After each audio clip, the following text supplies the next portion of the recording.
आज मैं आपको बताऊं कि मुझे मौका मिला यहाँ हमारे प्रधानमंत्री के घर पे आने का और इनसे बातचीत करने का। तो मैं कोई पॉलिटिकल क्वेश्चंस नहीं लाया हूँ। मुझे जानना है कि as a person, as a human being, एक इंसान के नाते हमारे जो प्रधानमंत्री हैं वो कैसे हैं, क्या खाते हैं, क्या बातचीत, मतलब उनकी पूरी दिन में जो सब चीज़ें होती हैं, मतलब पॉलिटिक को छोड़ के उसके बारे में मैं उनसे जानना चाहूँगा। तो सबसे पहले सर आपका बहुत बहुत धन्यवाद करना चाहता हूँ कि आपने मौका दिया है आपसे बात करने का। मुझे अच्छा लगा कि हम 2400 घंटे राजनीति की बातों में ही उलझे रहते हैं, तो आपने हल्की फुल्की बातें और अपॉलिटिकल बातें करने के लिए इच्छा जताई है। मैं नहीं जानता हूँ दर्शकों को कितनी रुचि होगी, लेकिन ज़रूर मैं खुल कर के बातें बताना पसंद करूँगा। नहीं, बहुत लोग बहुत कुछ जानना चाहेंगे आपके बारे में, क्योंकि आपके पर्सनल मतलब जो लाइफ होती है, कि जैसे कि मैं आपको बताऊं, मेरा ड्राइवर है, उसकी बेटी, मैं उसको पूछ रहा था कि बेटे तो अगर नरेंद्र मोदी जी को, हमारे प्रधानमंत्री को कोई क्वेश्चन पूछना चाहेगी तो क्या पूछना चाहेगी? तो कमाल का सवाल उसने पूछा कि क्या हमारे प्रधानमंत्री आम खाते हैं? ये भी उसका क्वेश्चन है कि आम खाते हैं, और अगर खाते हैं तो क्या काट के खाते हैं या ऐसे गुटली के साथ खाते हैं? मतलब होता है ना, वॉश बेसिन के ऊपर खड़े होके गुटली के साथ आम खाना, उसका मजा ही कुछ और होता है। तो मैं जानना चाहूँगा कि आप आम खाते हो सर? एक तो मैं आम खाता भी हूँ और आम खाना मुझे बहुत पसंद भी है। अच्छा। और गुजरात में आम रस की परंपरा भी है। वो तो बहुत। लेकिन जब मैं छोटा था तो वैसे तो कोई आम वाम खरीदना वरीदना तो हमारे लिए कोई उस प्रकार की कोई लग्जरी हमारे फैमिली थी नहीं। लेकिन कभी खेतों में चले जाते थे तो हमारा देश का जो किसान है बड़ा उदार रहता है। कोई खेत में आकर के खाता है तो कभी रोकता नहीं है, चोरी करता है तो रोकता है। तो आम के पेड़ पर जो पके हुए आम थे वो खाना हमें ज़रा ज़्यादा पसंद था। यानी उतारने के बाद पकाया हुआ नहीं, नेचुरल कोर्स में पका हुआ। और फिर पूरा का पूरा, अच्छा तब तो ये हाइजीनिक की कोई समझ भी नहीं थी कि धोना चाहिए, टिकना करना, कुछ नहीं समझते थे, ऐसा ही अपना कर लेते थे। लेकिन बाद में जैसे जैसे बड़े तो कई वैरायटियों के विषय में जानने लगे, आम रस खाने की आदत लगी। लेकिन इन दोनों मुझे कंट्रोल करना पड़ता है। अच्छा, अभी फिलहाल कंट्रोल? अब फिलहाल में मुझे सोचना पड़ता है कि इतना खाऊं या ना खाऊं। नरेंद्र जी, मैं आपसे ये पूछना चाहूँगा कि आपने कभी सोचा था कि आप प्रधानमंत्री बनेंगे? कभी आपने सोचा था? और सोचा भी था तो कौन से साल में, कौन सी उम्र में आपने सोचा था कि मैं इस देश को चलाना चाहूँगा? कभी ऐसा विचार नहीं आया। अच्छा। और सामान्य लोगों के मन में बात गले नहीं उतरती है। शायद जो बन जाते हैं सबके जीवन में ऐसा होगा। मैं नहीं मानता हूँ कि यानी कोई एकदम फैमिली ही उसी प्रकार से बैकग्राउंड वाली हो और किसी के मन में इच्छा जगती हो तो बहुत स्वाभाविक है। वरना मेरा जो फैमिली बैकग्राउंड है उसमें तो अगर मुझे कहीं अच्छी सी नौकरी की भी मिल गई होती तो शायद मेरी माँ अड़ोस पड़ोस के लोगों को गुड़ खिला देती कि चलो भाई बेटे को वहाँ नौकरी मिल गई। क्योंकि उससे ज़्यादा हमने तो कुछ सोचा नहीं था, गांव के बाहर कुछ देखा नहीं था। ये तो ऐसे ही यात्रा चल पड़ी और देश मुझे लेता चला गया। तो अपने आप ही बनते चले गए, सब कुछ जिम्मेवारी आती गई। बहुत ही मतलब नेचुरली रहा है इसमें। वैसे मुझे मेरी दृष्टि से, मेरे व्यक्तिगत जीवन की दृष्टि से अननेचुरल लग रहा है। ओके। क्योंकि मेरा बैकग्राउंड, मेरी दुनिया, आज की जो राजनीति का तौर तरीका, उसमें ये सब बैठता ही नहीं है जी। मुझे भी आश्चर्य हो रहा है कि देश मुझे इतना प्यार कैसे करता है और इतना सारा क्यों मुझे देता रहता है। जहाँ तक मैंने पढ़ा है आप सन्यासी बनना चाहते थे, या आप सोल्जर या आर्मी में जाना चाहते थे, ऐसा कुछ भी था? ये आपकी बात सही है, ये आपकी बात सही है। बचपन में मेरा एक स्वभाव था किताबें पढ़ना, लाइब्रेरी चला जाता था, तो बड़े बड़े लोगों के जीवन पढ़ना ये शौक़ रहता था। कभी फौज वाले यूनिफॉर्म में निकलते थे तो मुझे बड़ा देखता था, कभी बच्चे की तरह खड़े होकर के सैल्यूट कर देता था, मन करता था कुछ ना कुछ। इतने में 1962 का वॉर हो गया, तो हमारे यहाँ से दूर एक महसाना स्टेशन है मेरे गांव से, तो वहाँ स्टेशन पे सब लोग, जो फौज के लोग ट्रेनों में जाते थे, उनका बड़ा सत्कार करते थे, चाय वगैरह, तो मैं भी चला जाता था। तो जा कर के मैं भी वो, तो मुझे बड़ा मज़ा आता था। तो मन पे हो गया कि हाँ, ये देश के लिए जीने मरने वाला रास्ता है। तो कभी उस दिशा में सोचता था। इतने में एक बार मैंने कहीं पढ़ा कि गुजरात में कोई सैनिक स्कूल है, उसमें आप दाखिल हो सकते हैं। तो हमने हमारे उस समय शायद 1 रुपया 2 रुपये से उसका सारा जानकारियाँ मंगवाते थे। अब हमें तो अंग्रेजी आती नहीं थी, तो हमारे मोहल्ले में एक स्कूल के प्रिंसिपल मिस्टर रास विहारी मणियार करके रहते थे, तो मैं उनके पास चला गया। मुझे कभी बड़े व्यक्ति से मिलने से कभी संकोच नहीं होता था, तो ऐसे ही फिर चला गया मैं बाहर। ये बात सही है कि भीतर मन में था, तो मैं रामकृष्ण मिशन में चला गया। एक स्वामी आत्मस्थानंद जी हुआ करते थे, अभी उनका करीब 100 ईयर उम्र में अभी स्वर्गवास हुआ। तो मैं सीएम बना तो मेरे घर उनको फिर बुलाया मैंने, प्रधानमंत्री बना तो उनके यहाँ चला जाता था। अभी कलकत्ते में अस्पताल में थे तो 2-3 बार हो आया था मैं। तो वो बड़ा बहुत मुझे प्यार करते थे, समझाते थे ज़िंदगी क्या है, टिकना क्या है। रामकृष्ण मिशन आश्रम में कुछ समय रखते थे मुझे। विवेकानंद जी जिस कमरे में रहते थे उसमें मुझे घंटों तक बैठने के लिए मौका देते थे। तो ये सारे नए नए अनुभव होने लगे। फिर हिमालय की दुनिया में चल पड़ा, बहुत कुछ भटका, बहुत कुछ घुमा, दुनिया देखी, और ये सब 18-20 साल 22 साल की उम्र में ही करता रहा मैं। लेकिन कुछ कन्फ्यूज़न भी था, कुछ इरादे भी थे, कोई गाइडेंस भी नहीं मिल रहा था, लेकिन मन में सवाल खुद पैदा करता था, जवाब खुद ढूंढता रहता था। ऐसे भटकता भटकता भटकता यहाँ पहुँच गया। तो आपकी लाइफ को मैं अभी आपकी बात में सुन रहा हूँ, तो मुझे लगता है अगर आप प्रधानमंत्री नहीं होते तो जिस हिसाब से आप बता रहे हो तो सन्यासी ज़्यादा लगते थे, मतलब सन्यासी बन जाते थे अगर आप। वैसे मैं क्या बनता ये कहना अभी कठिन लग रहा है, क्योंकि जो सोचा नहीं वो बन गया। वो तो हमेशा होता है, मेरे साथ भी। मैं भी आपको अगर एक किस्सा सुनाऊंगा तो मेरे साथ भी ऐसा ही कुछ हुआ है। मैं क्या बनने वाला था, मैं एक मार्शल आर्ट का टीचर बनना चाहता था, कहाँ मैं फिल्मों में आ गया और फिल्मों में आते आते हीरो बन गया। मैं आपसे क्या, हमारे प्रधानमंत्री जी को मैं ये जानना चाहता हूँ, गुस्सा आता है? और मतलब क्योंकि देखिए सबको गुस्सा आता है, आई एम श्योर आपको भी गुस्सा आता है। अगर आता भी है तो उस गुस्से में आप क्या करते हो? वो गुस्सा निकालने के लिए किस पे निकालते हो और कैसे निकालते हो? मेरे लिए ये कभी कोई कहेगा कि मुझे गुस्सा नहीं आता है तो बहुत लोग को सरप्राइज होता है। आपको गुस्सा नहीं आता? मैं बताता हूँ। अच्छा। सरप्राइज होता है। इसलिए ये कहना कि राजी नाराजी गुस्सा ये मनुष्य के स्वभाव के हिस्से हैं। अच्छा। जिंदगी उसके बिना हो नहीं, हर प्रकार की चीज़ें हर के अंदर होती हैं। लेकिन जो मेरा 18-22 साल की ज़िंदगी का जो एक बड़ा तबका था, वहाँ जो मेरी ट्रेनिंग हुई उसमें ऐसी बातें थी जिन लोगों से सीखता था कि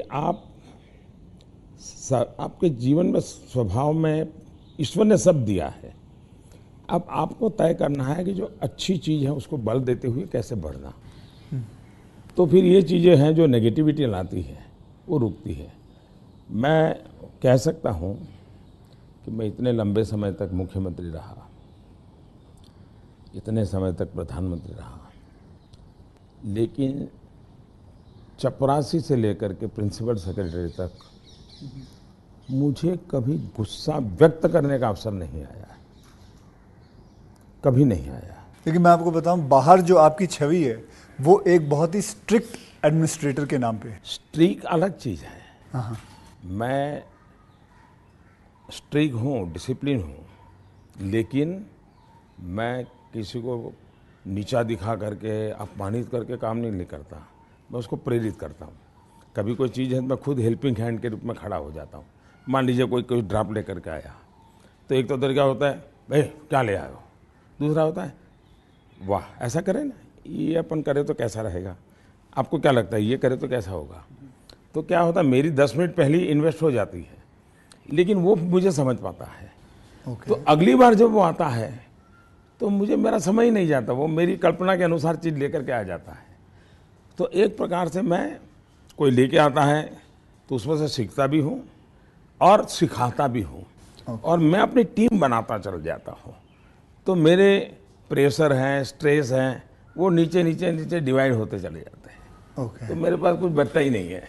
तो मतलब आपको इतना गुस्सा नहीं आता? मैं अंदर तो होता होगा, मैं व्यक्त तो करने से अपने आप को बहुत रोक लेते हो। होता क्या है जी, कभी मान लो एक मीटिंग में आपने गुस्सा कर दिया तो मीटिंग का एजेंडा वगैरह सब छूट जाता है।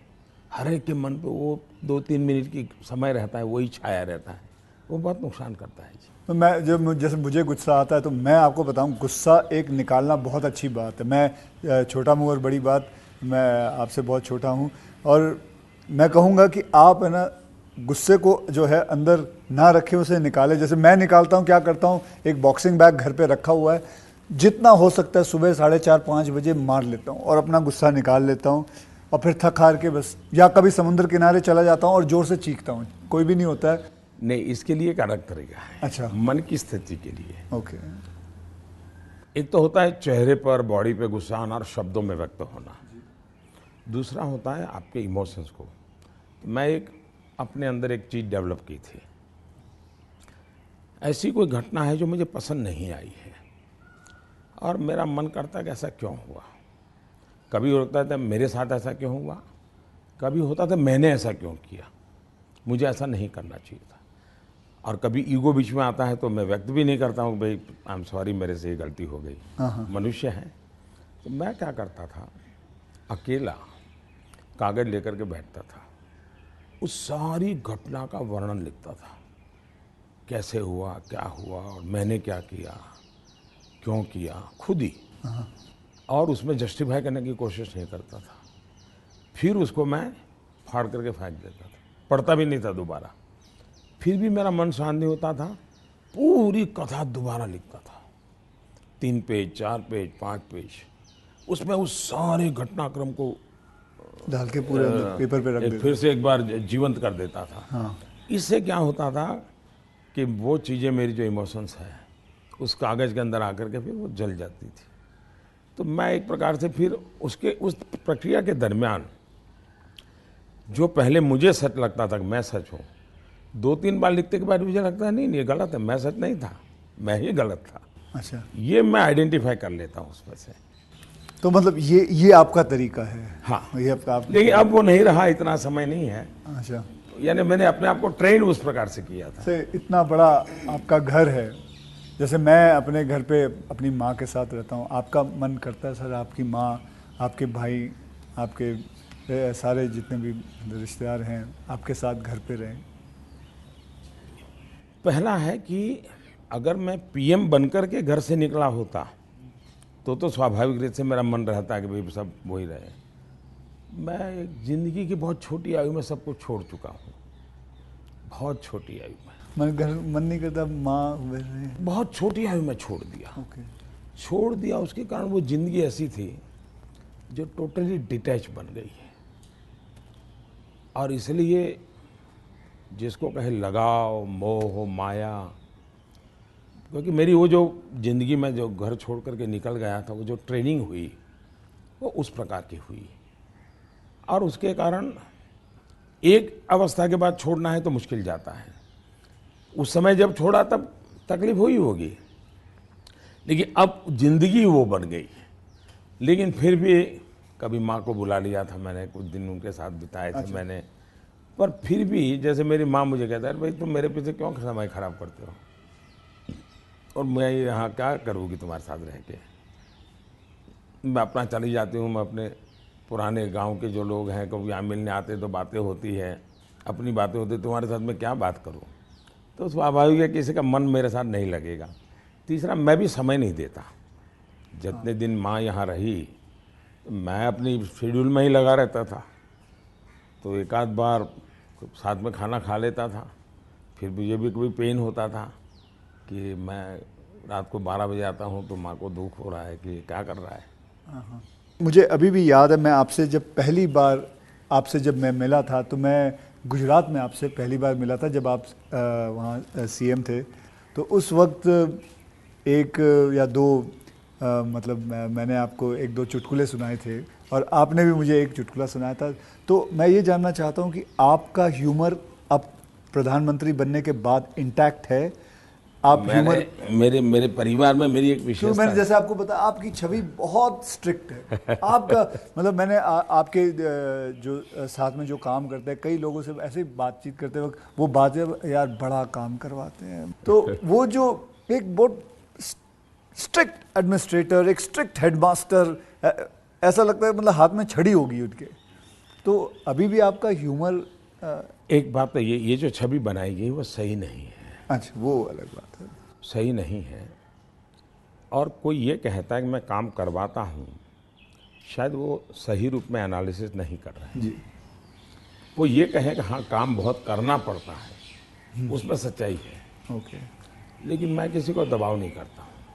लेकिन वो जब खुद मुझको देखते हैं, पहले जैसे ऑफिस से आमतौर पे प्रधानमंत्री 6-7 बजे निकल जाते थे, दोपहर में भी 1-2 घंटे वो ऑफिस में नहीं रहते थे। मैं सुबह से जाता हूँ, देर रात तक बैठता हूँ, तो वो भी देखते हैं कि भाई ये खुद मेहनत करते हैं। तो फिर उनको लगता है कि ये कोई हमसे मजदूरी नहीं करवाते, वो खुद बैठते हैं। तो कोई काम है तो मैं रात को 11 बजे फ़ोन करूँगा, अरे भाई उसका क्या हुआ, तो उनको लगता है ये अभी भी काम कर रहा है। तो एक प्रकार से एक टीम का स्पिरिट बन जाता है, एक वर्क कल्चर आप डेवलप करते हैं। मेरे आसपास में एक वर्क कल्चर डेवलप होता है और वो मैं खुद काम करता रहता हूँ, उसके कारण होता है। स्ट्रिक्टनेस, डिसिप्लिन थोपने से नहीं आती है, क्योंकि मैंने ह्यूमन रिसोर्स डेवलपमेंट में ही अपनी ज़िंदगी खपाई है। आप लोगों को अच्छा झूठ बोल कर इम्प्रेस भी नहीं कर सकते हो लंबे अरसे तक। वो सब देखते हैं आपको कि या बात ऐसी करते हो, करते ऐसे हो।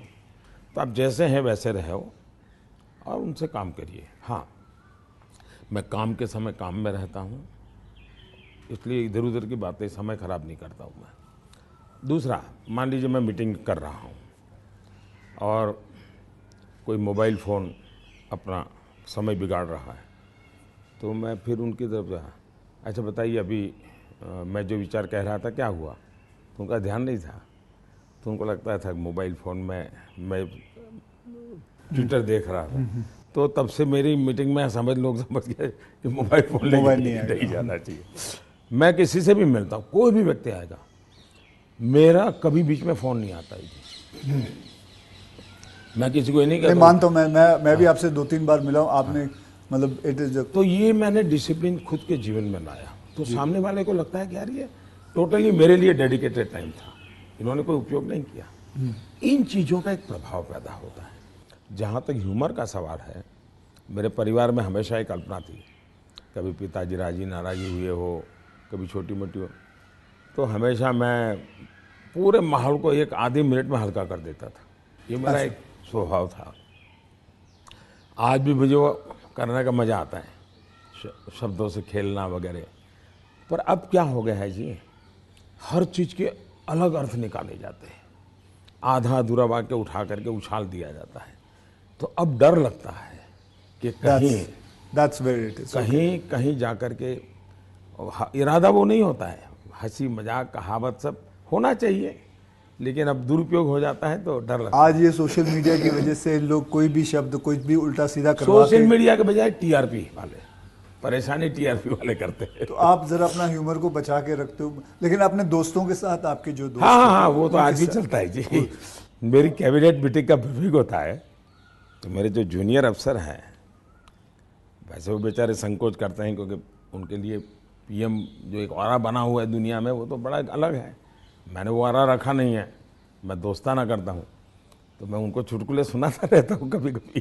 तो ऑपोजिशन पार्टी में आपके कोई दोस्त हैं? बहुत दोस्त हैं, बहुत अच्छे दोस्त। आप अभी भी उनके साथ कभी चाय पीना? बहुत अच्छे दोस्त हैं हम लोग, साल में 1-2 बार साथ खाना भी खाते हैं। अच्छा। हाँ, अब मैं खैर वो फॉर्मल होता है, क्योंकि लेकिन हम तो कहते हैं, कैमरा में देखते हैं, हम तो मीडिया के सामने, मीडिया जो दिखाती है हम तो वही देखते हैं, हमको तो पता ही नहीं एक होता बहुत ये। पहले की बात है, जी। तब तो मैं मुख्यमंत्री भी नहीं था, नहीं किसी काम से मैं शायद पार्लियामेंट गया था,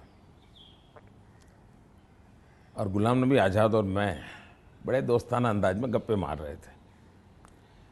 फिर हम बाहर निकलते तो मीडिया वालों ने पूछा, कह रहे यार आप लोग इतने पक्के दोस्त। तो मारते हो, फिर तुम तो बोले आरएसएस वाले हो, ये गुलाम नबी से तुम्हारी दोस्ती कैसे है? हाँ। तो फिर गुलाम नबी ने अच्छा जवाब दिया।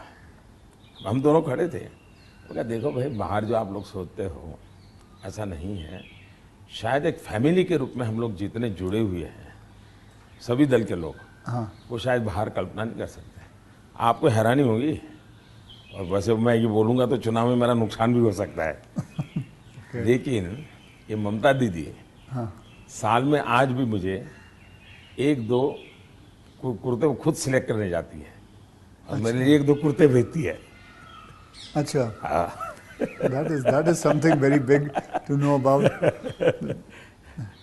सर अच्छा, वो मिठाई भी, बांग्लादेश के प्रधानमंत्री हैं शेख हसीना जी, तो मेरा दौरा हुआ तो ऐसे ही बंगाली मिठाइयों की चर्चा चली, तो आज भी वो साल में 3-4 बार कोई न कोई बंगाली नई मिठाई होगी तो स्पेशली ढाका से मुझे भेज देती। अच्छा, वहाँ से। हाँ, स्पेशली बड़ा आग्रह करके।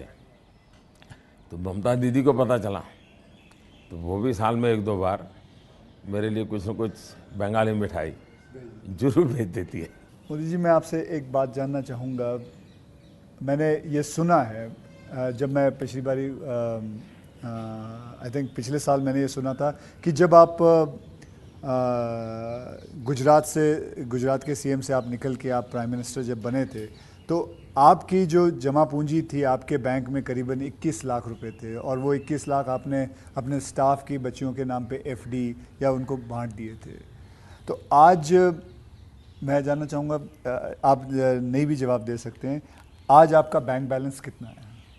एक तो ये आधी अधूरी बात है। अच्छा। आधी अधूरी इसलिए है कि जब मैं गुजरात से सीएम के रूप में निकला, वैसे मेरा कोई बैंक अकाउंट नहीं था। सीएम बनने के बाद एमएलए बना तो मेरा तनख्वाह आना शुरू हो गया। आपकी बैंक अकाउंट नहीं? उसके पहले नहीं था कुछ। अच्छा। हाँ। हाँ, एक बचपन में निकाला था, तो वो भी एक बड़ी लंबी कथा है। मेरी स्कूल में, वहाँ मेरे गांव में एक देना बैंक का ब्रांच खुला, तो स्कूल के अंदर वो देना बैंक के लोग आए थे। उन्होंने सब बच्चों को एक गुल्लड़ देते, कुल्लड़ बोलते, गुल्लक दिया, और बच्चों को कहा भाई इसमें आपको पैसे डालना है और हर महीने बैंक में जमा कराना, आपके नाम से पैसा जमा होगा। तो हमने भी बैंक अकाउंट उसमें खुलवा दिया। अब हमारे गुल्लक में तो कुछ आया ही नहीं। अच्छा। आने वाला कुछ था ही नहीं, तो क्या आएगा? तो हम तो कभी पैसा जमा नहीं कराया। अब गांव छोड़ के चले गए हम, बैंक में हमारा अकाउंट बना रहा, तो उनको हर साल वो कैरी फॉरवर्ड करना पड़ता था, लिखा पढ़ी करनी पड़ती थी। तो वो मुझे ढूंढते रहते थे कि इसका बैंक अकाउंट बंद करना है, इसको बुलाए कहाँ से। तो शायद 30-32 साल तक वो बना रहा, और उनको कहीं पता चला बाद में कि मैं अब पॉलिटिक्स में हूँ, तो बैंक वाले मेरे पास आए, बोले साहब जरा सिग्नेचर कर दीजिए, आपका एक बचपन का बैंक अकाउंट पड़ा हुआ है, हमको बंद करना है। अच्छा। तो मेरी बैंक अकाउंट से दुनिया ये रही। लेकिन जब मैं सीएम बना, एमएलए बना, तो फिर जो वेतन मिलता है वो आना शुरू हो गया, तब बैंक अकाउंट खुल गया। मैंने तो कभी वो देखा नहीं है, मेरा स्टाफ देखता था। जब मैं निकला वहाँ से, तो मैंने हमारे अफसरों को बुलाया, मैंने कहा भाई ये मेरा तो है नहीं, मैं ले जाके क्या करूँगा, मुझे तो कोई उपयोग है नहीं, तो मैं ये दे देना चाहता हूँ। तो उन्होंने कहा कि भाई ऐसा मत कीजिए। मैंने कहा भाई मैं करूँगा क्या इसे ले जा कर के। तो खैर अफसर लोग मेरी इज्जत करते थे, तो ज़्यादा बहस नहीं की, चले गए। शाम को एक सीनियर अफसर को लेकर के आए मिलने के लिए। फिर उन सब ने तीन लोग थे, ये समझाया कि बोले देखो मोदी जी, ठीक है आपको ज़रूरत नहीं पड़े, लेकिन आपके ऊपर इतने कोर्ट केसेस चल रहे हैं गुजरात में, वकील भी इतने महंगे होंगे हैं, आपको कभी न कभी पैसों की ज़रूरत पड़ेगी। अब पद पर तो कब रहोगे, कितना रहोगे आप, और बाद में बोले कोई नहीं देगा आपको। तो हमारी प्रार्थना है कि ऐसा मत कीजिए। तो मैंने कहा क्या करूं? बोले ठीक है, आपकी इच्छा है तो कुछ हिस्सा दीजिए। तो उसमें से मैंने फिर 21 लाख रुपया दिया। अच्छा, उसमें से? हाँ, ओके। मेरे अपने जेब से दे दिया। और मैंने कहा कि ये जो हमारा सेक्रेटरीट है उसमें जो ड्राइवर है, हाँ, प्यून है, उनकी खास करके बच्चियाँ, उनको ये शिक्षा दीक्षा के लिए खर्च करना। अभी वो फाउंडेशन शायद बनाया हुआ है गुजरात सरकार ने, और उसमें से वो मदद कर भी रहे हैं। फिर वहाँ मुझे एक सरकार की तरफ से एमएलए को एक प्लॉट मिलता है, ओके। पैसों से मिलता है लेकिन कम खर्चे पैसों में। में, हाँ। वो प्लॉट मिला तो मैंने पार्टी को कहा भाई ये ले लो आप, मैं आपको दे देना चाहता हूँ, मुझे कुछ चाहिए नहीं। तो मेरी वो प्रक्रिया चल रही थी। फिर पता चला कि वो मामला तो कहीं सुप्रीम कोर्ट में लटका पड़ा है, शायद वो ज़मीन किसी को दे नहीं सकते, इस प्रकार का कुछ है। वो मुझे पूरा याद मालूम नहीं, क्योंकि मैं इस चीज़ों में रुचि नहीं लेता। लेकिन जब भी वो क्लियर हो जाएगा तो मैंने वो भी पार्टी को देना तय किया हुआ है। साहब सच में गुजराती है ना, क्योंकि गुजराती जो होते हैं वो पैसों के लिए बहुत सही रहते हैं। मतलब मैं नहीं मानता कि मतलब आपने अपना प्लॉट दे दिया, आपने पैसे दे दिए, तो आप, क्योंकि मैं आपको, अगर आप इजाज़त दें तो मैं एक छोटा चुटकुला सुनाना चाहता हूँ। जी जी जी। एक गुजराती आदमी था, बुज़ुर्ग आदमी था, वो मर रहा था। तो वो कहता है, मेरी गुजराती ज़रा इतनी ठीक नहीं है, लेकिन वो कहता है कि मारो दीकरो क्યાં છે, मतलब मेरा बेटा, तो बेटा अगर डैडी हूँ यहाँ छूँ, मारी दीकरी क्યાં છે, डैडी हूँ यहाँ छूँ, मेरी बीवी कहाँ है, मैं भी यहाँ हूँ, आप तीनों यहाँ हैं तो दुकान पे कौन है? तो सारे के सारे इधर ही आ गए हो, तो मेरे दुकान पे कौन है? क्योंकि मैं मानने को तैयार नहीं हूँ कि, क्योंकि मैंने देखा है गुजरात, मेरे बहुत सारे गुजराती दोस्त हैं, गुजराती जो होते हैं वो अपने पैसों को बहुत सही संभाल के रखते हैं, वो अपने पैसों से दूर नहीं रहते। मैं आपको एक चुटकुला सुना दूँ। जो ठीक है, ये बहुत बड़ी बात। ओके। हमारे यहाँ चुटकुला चलता है कि एक बार प्लेटफॉर्म पर ट्रेन आई, रेलवे ट्रेन में। हाँ, तो ऊपर ही बर्थ पे कोई पैसेंजर सोया हुआ था। तो उसने देखा स्टेशन आया, तो उसने खिड़की में आवाज़ लगा के बाहर किसी को पूछा कि भाई कौन सा स्टेशन आया।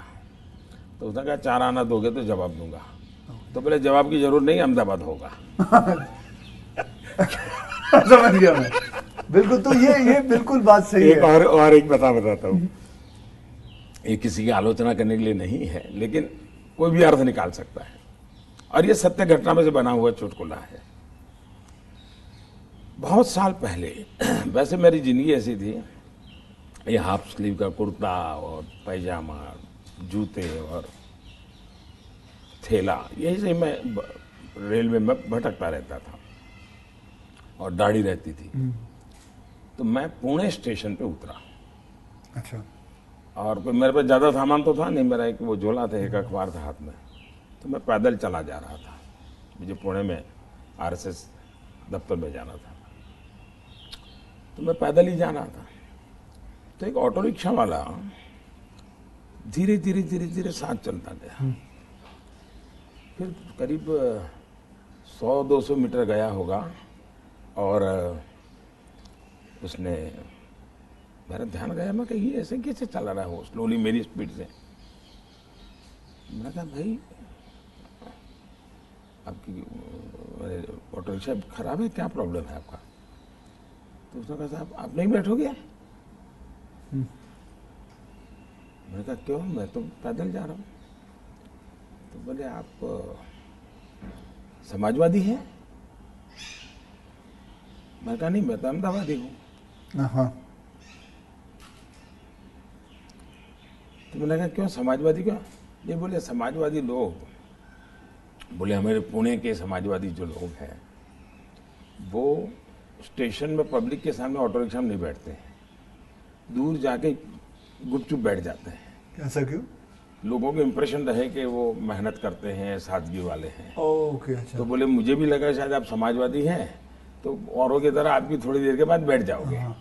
तो बोले इसलिए मैं चल रहा था। तो जब उसने मुझे पूछा आप समाजवादी हो, तो मेरा तुरंत जवाब था मैं अहमदाबादी हूँ। आइए सर, एक थोड़ा चलते चलते बात करें आपसे।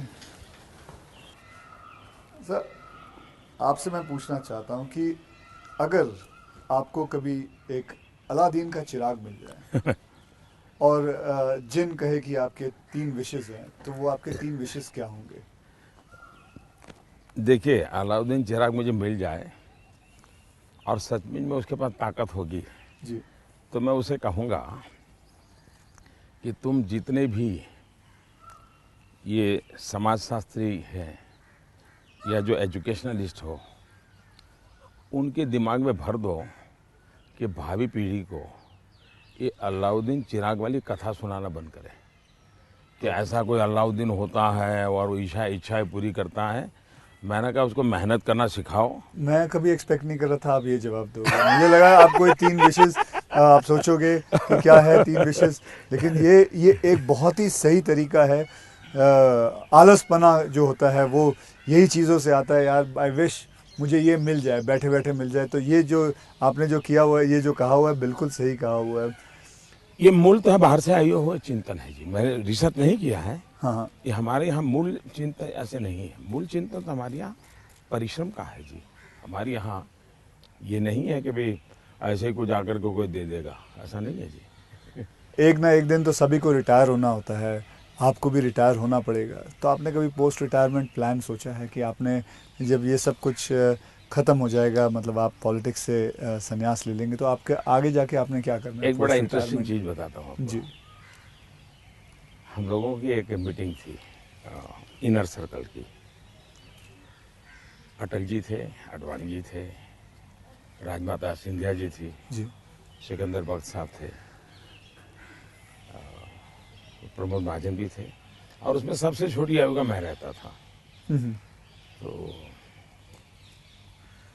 बातें चली, उसमें से ऐसे ही अभी मीटिंग शुरू होना बाकी था, ऐसे गप्पे चल पड़े कि भाई रिटायरमेंट के बाद क्या करेंगे। तो सबने कुछ न कुछ अपना बताया। प्रमोद महाजन इसको बड़ा लोगों को खुद करके निकालते थे। अच्छा, प्रमोद जी की व्यक्तित्व की विशेषता थी, उनका जीवन बड़ा विविधताओं से भरा था। अनेक प्रकार की एक्टिविटी से वो अपने आप को जोड़े रखते थे। मुझे पूछा, मैंने कहा भाई मेरे लिए तो बड़ा कठिन है, क्योंकि मुझे कुछ नहीं आता है। मैंने कभी इस सारी चीज़ों में सोचा ही नहीं। मैंने तो जब जो जिम्मेवारी मिले उसी को जिंदगी माना है। जिम्मेवारी ही मेरी जिंदगी है। अच्छा। और इसलिए मुझे कल्पना ही नहीं होती है कि मेरे इसमें समय बिताने के लिए कुछ करना पड़ेगा, मुझे अपने आप को एंगेज रखने के लिए कुछ करना पड़ेगा। और इसलिए मैं कभी नहीं मेरे मन में विचार आया और न ही मैं सोचता हूँ। और मुझे पक्का लगता है शरीर का कण कण और जीवन का पल पल किसी न किसी मिशन में ही खपाऊंगा। ये आपने सोचा हुआ है? ये शायद सोचना नहीं है जी, मेरे पास इसके सिवाय कुछ मुझे पर कौशल्य ही नहीं है। मैं जिस हिसाब से आप बताते हो कि मुझे लगता है आप ज़िंदगी में, मतलब जब सीएम से यहाँ जब पीएम बने थे, तो मैं ये जानना चाहूँगा कि सबसे वैल्यूबल चीज़ आप क्या लेके आए थे यहाँ, इस घर के अंदर सबसे वैल्यूबल चीज़ आपकी क्या रही थी? अगर मैं, वैसे ये पूरी बातचीत आपने पहले ही मुझे कहा कि भाई मैं तो कोई राजनीति की चर्चा करना नहीं चाहता, नहीं। लेकिन कुछ मात्रा में मैं कह सकता हूँ कि प्रधानमंत्री बनते समय शायद और प्रधानमंत्रियों को ये बेनिफिट नहीं मिला है जो मुझे मिला है। देश में इतने प्रधानमंत्री हो गए जी। इतने प्रधानमंत्रियों को ये बेनिफिट नहीं मिला है जो मुझे मिला है। वो ये है कि मैं लंबे अरसे तक मुख्यमंत्री रह के आया हूँ और मैं गुजरात का लॉन्गेस्ट सर्विंग चीफ मिनिस्टर था। चीफ मिनिस्टर होने के नाते आपको बारीकियों से जुड़ना पड़ता है, बारीकियों से काम करना पड़ता है। आपको इश्यू आपके सामने सीधे आते हैं, सॉल्यूशन आपको सीधा करना पड़ता है। ये तजुर्बा शायद मेरे पहले के किसी प्रधानमंत्री को नहीं मिला। इतना सद्भाग्य नहीं मिला। देवगौड़ा साहब मुख्यमंत्री रहे थे, लेकिन बहुत अल्पकाल के लिए। मैं बहुत लंबा रहा हूँ। मैं समझता हूँ कि इसने मुझे देश की सेवा करने के लिए बहुत बड़ी संबल दिया, बहुत बड़ी ताकत दी है। ये मैं अपना एक मान सकता हूँ कि वहाँ से मैं लेकर के आया, ये जो देश के काम आ रहा है। आप जैसे मैं जानता हूँ, जैसे मैं आपके एक स्टाफ मेंबर से भी बात कर रहा था, आप 3 या 4 साढ़े 3 घंटे ही सोते हैं। मतलब 7 घंटे तो सोना एक अमूमन एक शरीर को चाहिए चाहिए, आप 3.5 घंटे ही सोते हो, ये 4 बात घंटे ये सोते बात आपकी सही है। मेरे जो जितने मेरे साथी हैं, मेरे जानने वाले लोग हैं, या हमारे जो अब सरकार में आया हूँ तो डॉक्टर भी रहते हैं, उन सबका मेरे से एक ही आग्रह रहता है कि मेरी नींद में बढ़ाऊं। राष्ट्रपति ओबामा जब मुझे मिले तो वो भी सबसे पहले मेरे से इसी के में उलझ गए। बोले मोदी जी क्यों ऐसा करते हैं आप? बोले मैं, हम दोनों अच्छे दोस्त हैं जी। तू तारी करके बुलाते हैं एक दूसरे को। तो तू ऐसा क्यों करता है? ये तुझे आज पता नहीं है, ये तेरा नशा है काम का, तुम करते रहोगे लेकिन तुम अपना नुकसान कर रहे हो। और वो जब भी मिलते हैं कि तुम मेरी बात मानते हो कि नहीं मानते हो, कि नींद बढ़ाई कि नहीं बढ़ाई। अब पता नहीं मेरा एक बॉडी साइकिल ऐसा हो गया है। मतलब आपको नींद आती ही नहीं है 3.5-4 घंटे के बाद? नहीं, नींद जो है मेरी इतने कम समय में पूरी हो जाती है। स्ट्रेस की वजह से तो आप उठ नहीं जाते हो कि अब मुझे काम नहीं करना नहीं है? नहीं नहीं नहीं, मैं इतना नॉर्मली देखा है आपने कि कोई भी व्यक्ति उठता है तो हाथ पैर इधर उधर करता है, आंखें ऐसे ऐसे करता है। मेरा कुछ नहीं, आंख खुलती है, फ्रिक्शन ऑफ सेकंड मेरा पैर जमीन पे होता है, मैं उठ जाता हूँ उससे।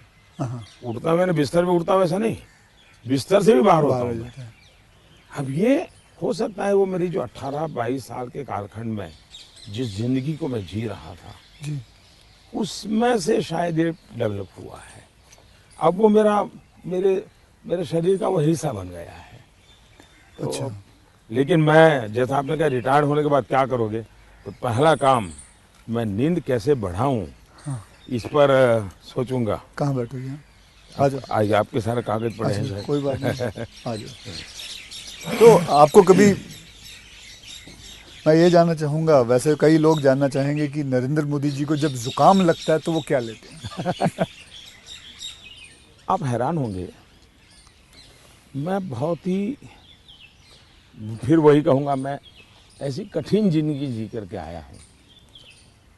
तो डॉक्टर क्या होता है, ये महंगी दवाइयाँ क्या होती हैं, सोफिस्टिकेटेड क्या होता है, वो सब आप आयुर्वेदिक पे बहुत विश्वास करते मैं हैं? बताता हूँ। आयुर्वेद के बजाय कैसी जिंदगी है। अब आप जब पहाड़ चढ़ते हैं तो पैर तो दर्द करते ही हैं, कितनी आदि हो, लेकिन ऊंचाइयों पर जाते हो तो अब जो अकेला इंसान है वो क्या करेगा? मालिश वालिश वाले को तो कुछ नहीं कर रहा, ऐसे बोला वैसे किसी तो को होते नहीं है, क्या फिजियोथेरेपी नहीं करा सकता, हाँ। मसाज नहीं करवा सकता।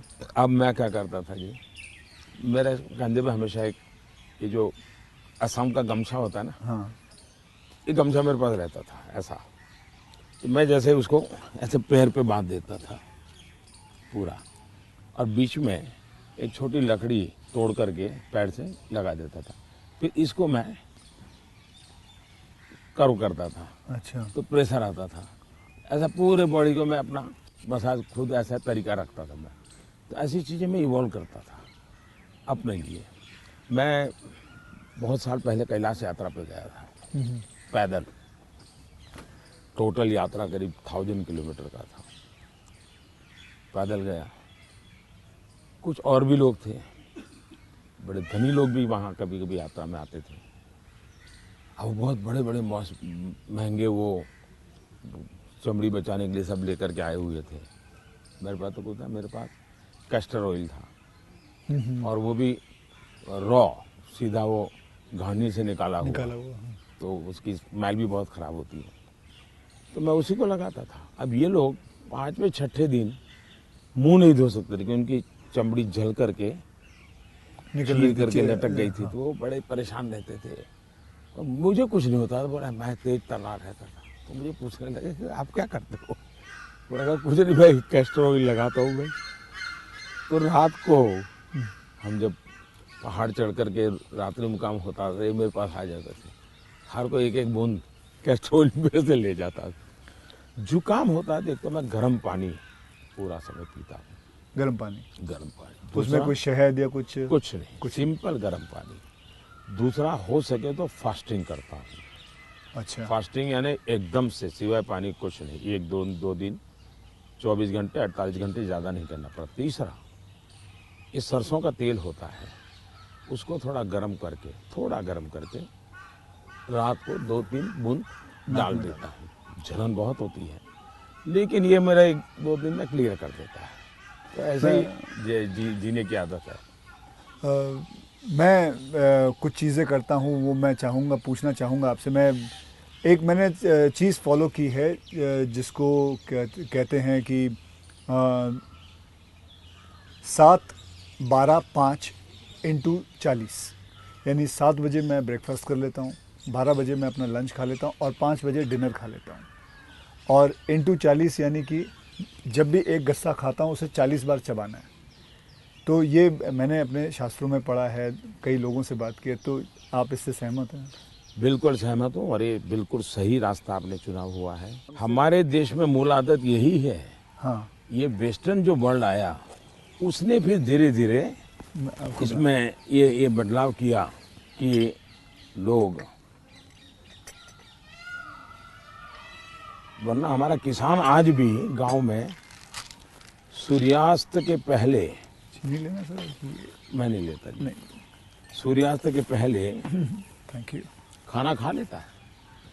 और दिन में भी आपने देखा होगा, किसान सुबह एक प्रकार से, वो किसको आप नाश्ता कहते हैं, लेकिन एक्चुअली उसका वो लंच जैसा ही होता है। हाँ, वो काफ़ी मात्रा में बड़े बड़े रोटी और सब्जी या चटनी कुछ लेकर के खेत चला जाए। दिन में थोड़ा सा लेकर के उसकी पत्नी सर पे कुछ रख करके जाती है। वो पूरा भोजन नहीं होता है, हाँ, हाँ। थोड़ा होता है। ये आज भी हमारे देश में परंपरा है ये। आपका एक फैशन स्टेटमेंट बहुत बढ़िया है, मतलब दाढ़ी वाड़ी एकदम सही किया हुआ। और मतलब कभी कभी मैं देखता हूँ आप हाफ स्लीव कुर्ता पहनते हैं, ज़्यादा करके हाफ स्लीव कुर्ता पहनते हैं। तो ये जो फैशन, ये जो है, ये जो आपकी जो शेविंग और ये सब, क्या ये मतलब फैशन जो है ये आपने खुद ने किया है या आपने किसी को? आपने बहुत अच्छा सवाल पूछा। जैसे मैं बहुत स्ट्रीक हूँ, गुस्सा करता हूँ, ये जो एक छवि बनाई गई है, वैसे दूसरी छवि मेरे इन कपड़ों की दुनिया को लेकर के बनाई गई है। दरअसल क्या है, मैं छोटी बैग में मेरी ज़िंदगी थी और मैं ट्रैवलिंग करता रहता था। जी, आपने बताया झोले में। और तो मैं देखता था कि एक तो मैं कपड़े खुद धोता था। सीएम बना तब तक मैं कपड़े खुद धोया हूँ। ओके। कभी मैंने कपड़े, तो फिर मैंने कैसे सोचा कि लंबी बाहें रखता हूँ तो मुझे इतना ज़्यादा धोना पड़ता है। दूसरा मेरे बैग में वो जगह ज़्यादा लेता है, तो मैंने खुद नहीं काट दिया था। अच्छा, वो जगह ज़्यादा लेता है इसलिए आपने इसको मैंने काट दिया था। ओके। अब वो बात वो फैशन पर गया जी। ये बात सही है कि मैं ढंग से रहना, ये मेरी प्रकृति थी। शायद एक कारण ये भी था कि गरीबी के कारण कभी कभी इन्फीरियरिटी फील होती थी लोगों के बीच में। तो उसको ओवरकम करने के लिए शायद साइकोलॉजी पढ़ी होगी बचपन में, ऐसा मुझे लगता है। तो मैं क्या करता था, अब हमारे घर में वो प्रेस करने के लिए तो कुछ था नहीं, तो मैं ये बर्तन का जो लोटा रहता है उसमें कोयला भर देता था, गर्म कोयला, और उसी से कपड़ों को प्रेस करता था और पहन के जाता था। लेकिन जूते नहीं थे। तो मेरे एक मामा एक दिन आए घर पे, तो पता नहीं उनका मन कर गया, तो उन्होंने मेरे लिए जूते ला दिए। तो एक कैनवास के सफ़ेद जूते हैं ना जी, हाँ, छोटे से, शायद उस समय तो 8-10 रुपये मिलते होंगे, वो ले आए। तो मैंने देखा थोड़े दिन में तो वो गंदे होना शुरू हो गए। तो मैं क्या करता था, क्लासरूम में सब बच्चे चले जाते थे, मैं रुका रहता था, और टीचर जो ब्लैक बोर्ड पे लिखता है ना, तो बाद में जो छोटा चॉपस्टिक का टुकड़ा रह जाता है वो ऐसे ही फेंक देता है। हाँ हाँ हाँ हाँ हाँ। तो मैं उसको इकट्ठा करता था, वो चॉपस्टिक के टुकड़े, वो ले आता था और हर दिन सुबह चॉपस्टिक जूतों पे लगा देता था। हाँ हाँ हाँ, मैं समझ गया। और डेली ये मैंने कई बार आपसे मिला हूँ, आप घड़ी जो है हाँ।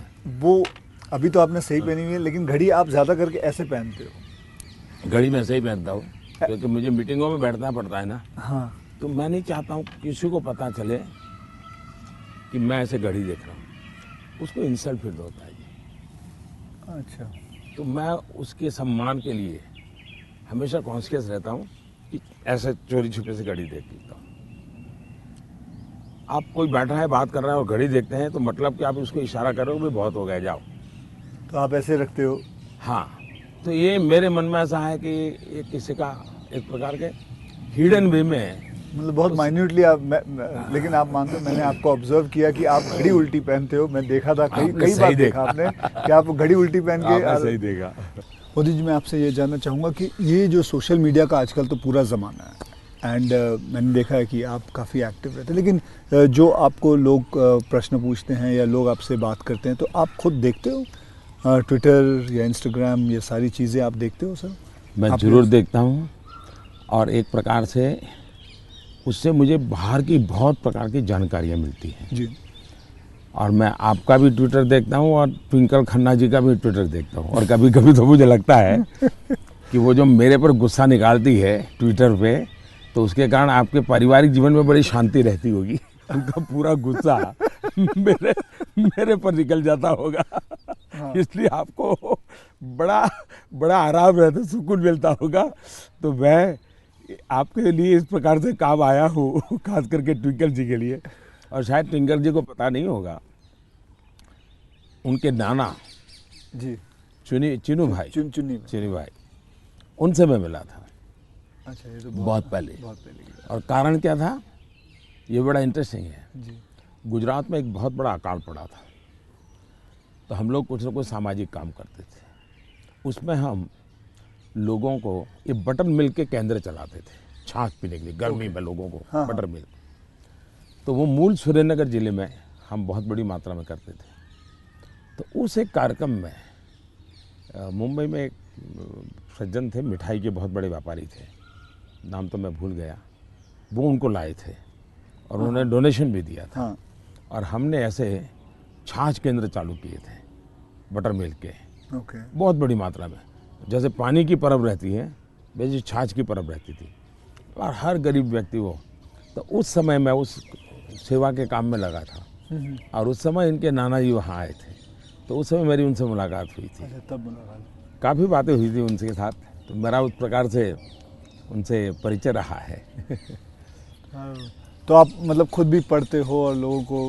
बिल्कुल, मैं पढ़ता भी हूँ और मज़ा लेता हूँ। आपको वैसे मैं जब आप अपने ऊपर कोई मीम्स बने हुए देखते हो, जो सोशल मीडिया पे मीम्स आते हैं, तो वो मीम देख के आपको हंसी आती है?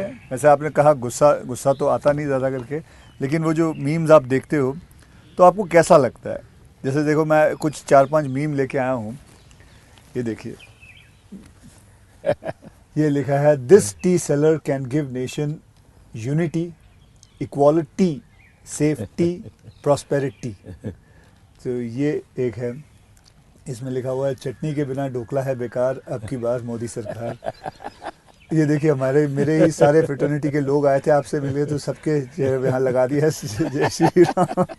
ये आपने देखा कभी? ये मैंने नहीं देखा, ये आज देख रहा हूँ। अच्छा, ये नहीं देखा आपने? तो ये रोहित शेट्टी जो है, ये एक्शन डायरेक्टर हैं, मीट्स नरेंद्र मोदी जी, और अगले दिन आपको उन पर इतना असर पड़ा, सीधा मोटरसाइकिल लिया आपने, निकल पड़े। तो ये मीम देख के आपको कैसा लगता है? मैं एंजॉय करता हूँ। मैं उसमें मोदी को कम देखता हूँ, क्रिएटिविटी को ज़्यादा देखता हूँ। तो मुझे उस क्रिएटिविटी के प्रति, यानी मेरा घोर भी विरोध होगा, मुझे बड़ा मजा आता। क्या बड़े सटीक तरीके से कहा उसने। मतलब बहुत अच्छी क्रिएटिविटी उनकी है, मतलब क्या सोचते हैं ये लोग, और यूं झटके में सोचते हैं। हाँ, फ्रिक्शन ऑफ सेकंड जी। मैं आपको बताऊं, आप और मैं भी बात कर रहे हैं, जब सोशल मीडिया का ये सबसे बड़ा बेनिफिट मुझे ये है कि मुझे कॉमन मैन की जो सेंस है, हाँ, उसकी जो क्रिएटिविटी है, उसका एनालिसिस है, ये समझने में बड़ा। वरना क्या होता है, ये बनी बनाई लोगों की जो परोसी हुई चीज़ होती थी जी, 5 स्टार फूड जैसा होता था वो, ये एक प्रकार से फुटपाथ पर का जो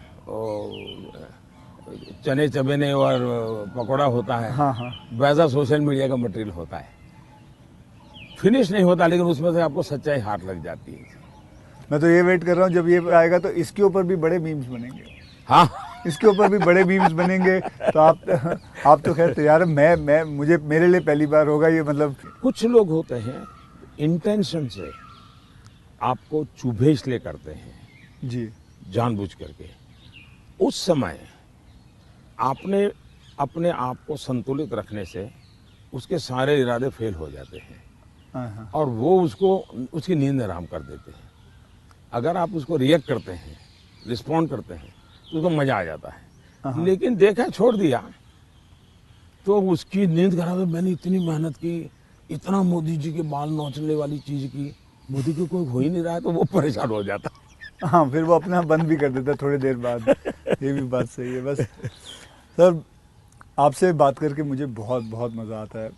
आपसे मैं 2-3 बार पहले भी मिल चुका हूँ और आज मुझे मौका मिला है आपसे वार्तालाप करने का, आपसे बातचीत करने का। तो बहुत अच्छा लगता है as a human being, and not as a prime minister, as a human being. You are a lovely person, you are a person जिसने ज़िंदगी में सब कुछ देखा है, झेला है, पाया है और खोया भी है, और सैक्रिफाइस आपकी ज़िंदगी के। ये मेरा एनालिसिस है जो मैं आपसे अभी बात करके ये मेरा एनालिसिस है कि आपकी ज़िंदगी के आपने बहुत सैक्रिफाइसेस भी किए हैं। So we are glad, I am glad that मुझे ये मौका मिला है आपसे बातचीत करने का। क्या आप मंथली आपकी जो सैलरी में से कुछ आप अपनी माता जी को भेजते हैं? ऐसा है कि हमारी माता जी खुद मुझे देती है आज भी। अच्छा, वो भेजती हैं? आज देती है। देती नहीं, जब भी मिलने जाऊंगा तो ₹1.25 वो पक्का मेरे हाथ में देती है आज भी। अच्छा। और वो हमसे कभी अपेक्षा नहीं करती, कभी अपेक्षा नहीं करती। उनको ज़रूरत भी नहीं है। दूसरा, शायद मैं एक ऐसा मुख्यमंत्री भी रहा और एक ऐसा प्रधानमंत्री रहा हूँ, मेरे परिवार पर का कोई खर्चा सरकार पर नहीं है। वरना बाकियों को परिवार का मेडिकल हेल्प मिलता है सब, मेरे परिवार कुछ लेता नहीं, कुछ नहीं लेता है। मैंने, हाँ, ये बात है बिल्कुल बिल्कुल। तो ये एक प्रकार से, लेकिन इसका मतलब ये नहीं कि कोई माँ के प्रति लगाव नहीं है, ऐसा नहीं है। लेकिन जीवन ही ऐसा बन गया है कि मैंने अपने आप परिवार, पूरा देश को अपना परिवार बना लिया है। इसी में लगा रहता हूँ, यही काम करता रहता हूँ। मोदी जी, मैं ये जानना चाहूँगा कि आपको, मतलब बचपन में ऐसा कौन सा खेल था जो आप खेलते थे? मैं बचपन में संघ की शाखाओं में जाता था। अच्छा। संघ की शाखाओं में बड़े अच्छे वैज्ञानिक खेल होते हैं। अच्छा। बड़े वैज्ञानिक, जिसमें टीम स्पिरिट आए, जिसमें जैसे एक खेल होता है, ये सब सर्कल में बैठते हैं, फिर जो ये हमारा लीडर होता है वो पूछता है कि आपकी राइट साइड पे जो बैठा है उसकी एक क्वालिटी बताओ। ओके। अब है तो खेल, लेकिन आपको उसके कारण कॉन्शियसनेस आता है कि हाँ भाई दूसरे के गुणों को देखना चाहिए। अब खेलते खेलते ही डेवलपमेंट होता है इंसान का। और इसलिए मुझे बचपन में संघ की शाखाओं में खेलों के द्वारा टीम स्पिरिट क्या होती है, रिस्पॉन्सिबिलिटी शेयर करना क्या होता है, ये खेल है संघ में, बहुत बढ़िया खेल है। वो परंपरागत खेल है, कोई संघ वालों ने ढूंढे ऐसा मैं नहीं कह रहा हूँ। ये बहुत बहुत काम आते हैं। दूसरा, मैं योगा से ज़्यादा जुड़ गया, फिजिकल एक्टिविटी के रूप में कहे तो। लेकिन मैं इंडिविजुअल खेल के बजाय ग्रुप वाले खेल को हमेशा पसंद करता रहा, क्योंकि वो एक प्रकार से आपके व्यक्तित्व को अलग से डेवलप करते हैं। जो इंडिविजुअल खेल होता है वो आपको एक अलग प्रकार का डेवलपमेंट करता है। वो गलत करता है ऐसा मैं नहीं कह रहा हूँ, लेकिन अलग प्रकार का करता है। टीम के अंदर खेलने से अलग प्रकार का होता है। आपको एडजस्ट करना पड़ता है, आपको साथ चलना पड़ता है, आपको किसी की लीडरशिप करनी होती है, आपको सबॉर्डिनेट को संभालना होता है। तो जिंदगी जीने के लिए ग्रुप वाले गेम्स खेलने चाहिए। ओके। इंडिविजुअल कितना ही हम बड़े चल जाएं, लेकिन ग्रुप वाले खेल जरूर खेलना चाहिए, ये मेरा मत रहता है। जी, आपने कभी गुल्ली डंडा खेला है?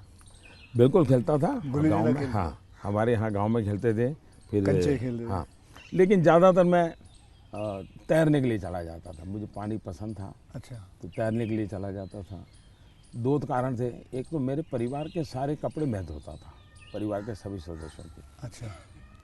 तो तालाब में ही पानी था, तो हम तालाब में चले जाते थे, तो उसके कारण स्वाभाविक मेरा स्विमिंग सीख गया, तो मैं बहुत घंटों तक स्विमिंग कर लेता था। हाँ। तो मेरे शरीर के जो अगर मूलभूत कहें कि डेवलपमेंट, बॉडी डेवलपमेंट जिसको कहें, वो शायद स्विमिंग से हुआ है। वो गांव वाला स्विमिंग जो जी समझ गया। अपने गांव में तालाबों में, नहर हो गई, तालाब हो गया वहाँ हाँ, की। उसी में।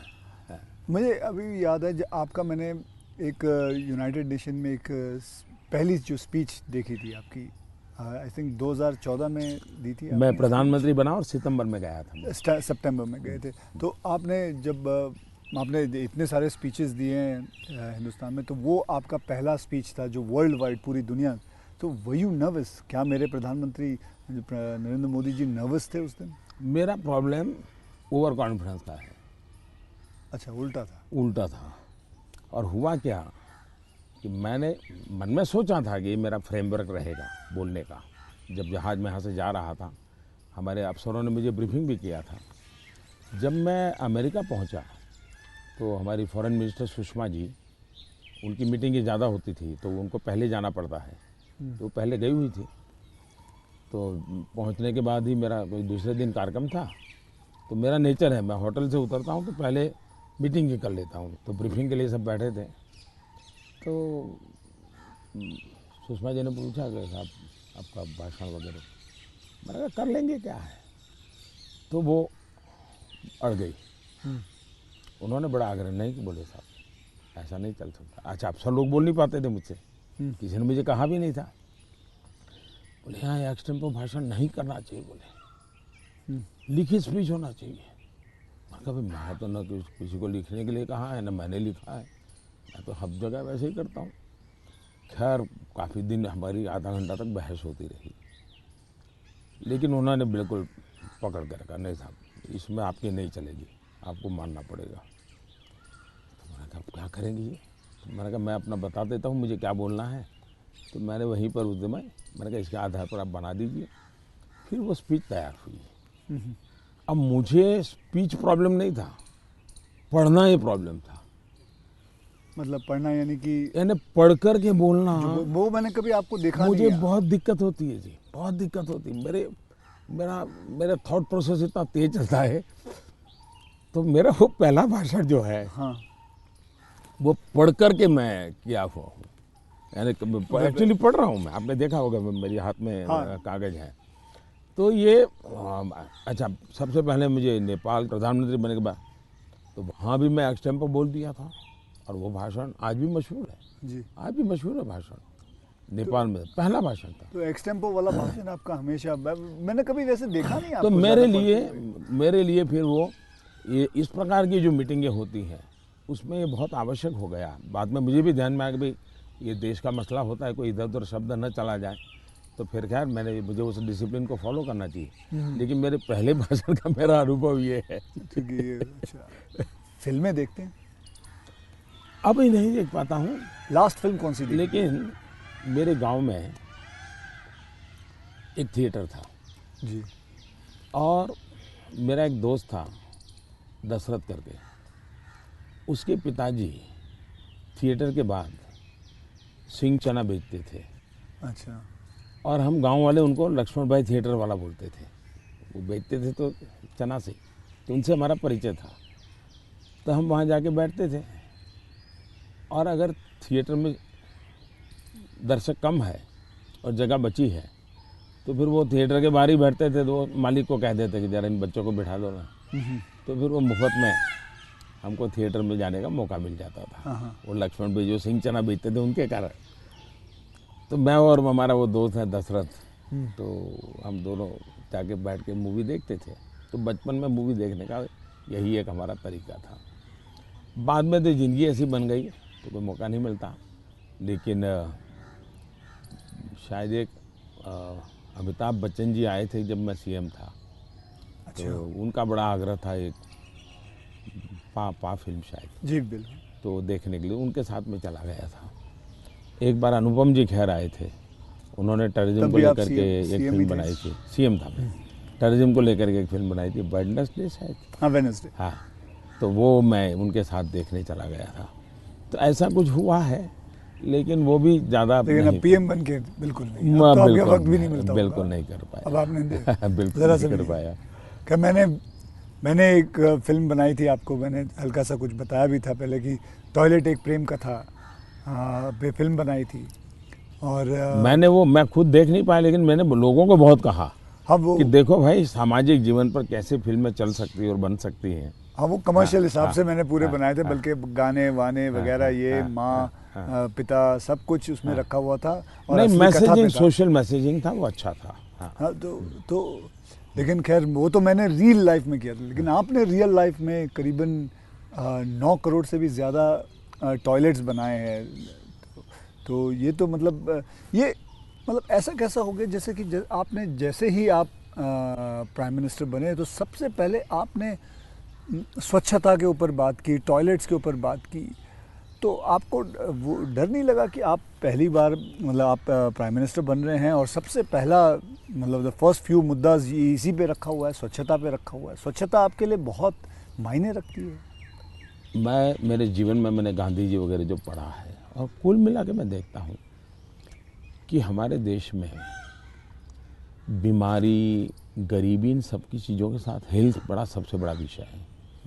लेकिन प्रिवेंटिव हेल्थ के लिए 2 चीज़ें मैं देखता हूँ, एक स्वच्छता और एक फिटनेस।